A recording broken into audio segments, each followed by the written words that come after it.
To configure your breakout rooms, you click on the Breakouts button. This is going to ask you to decide between creating a number of breakout rooms or by selecting the minimum number of participants per room. If we choose to specify a number of breakout rooms, the default value will be 1, but you can edit the value to be whatever you'd like it to. The last option is, would we like to auto-assign participants to breakout rooms? You can leave this checked or unchecked, but for the demonstration purposes, we will be unchecking this. Next, we will say Create Breakout Rooms. This creates a new window. It shows that currently breakout rooms are not in use and allows us to configure them. To move my students from one room to another, I would select the student and I can right-click on them and say Move Participant to, and then which room I'd like to move them to. The first participant that I put per room is going to be the room leader. So if I want to add Tim into the room as well, you'll see that Tim is now going to be in that room once I start the breakout session, but Jane is still the participant room leader.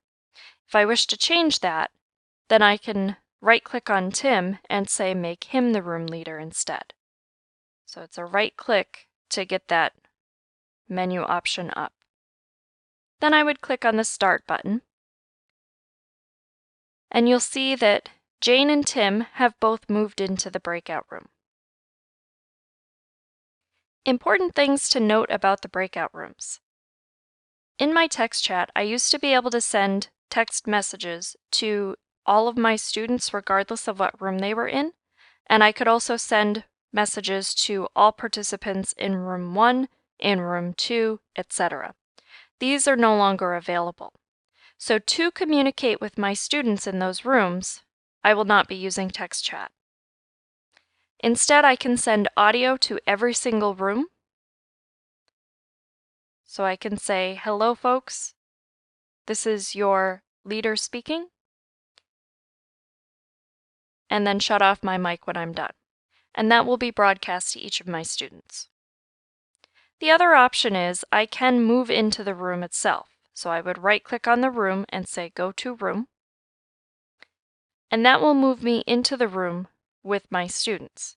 While I'm in this room, my text chat options are to send to all in this room, all presenters, which would only reach Jane, or I can send to Jane or Tim.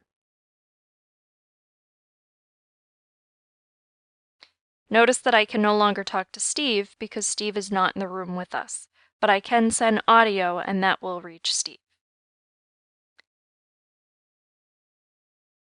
So I can go back to my main room,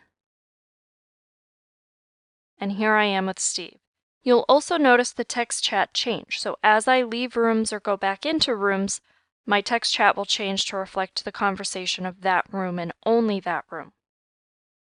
If I wish to move a student while the breakout rooms are in session, I would right-click on them and say Move Participant to, and then select the room. And now Steve is in the same room as Tim and Jane. I can also move students out of there by right-clicking on them and saying Move Participant to, Main Room.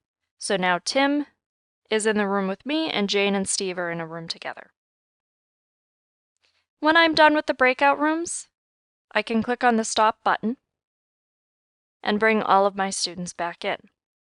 I can also dock and undock the breakout rooms window, and I can close it. You can see that while the breakout rooms window is open, there's a little lock icon on here. If you have multiple co-presenters, the first presenter to click on the breakouts window will be the one to lock the application.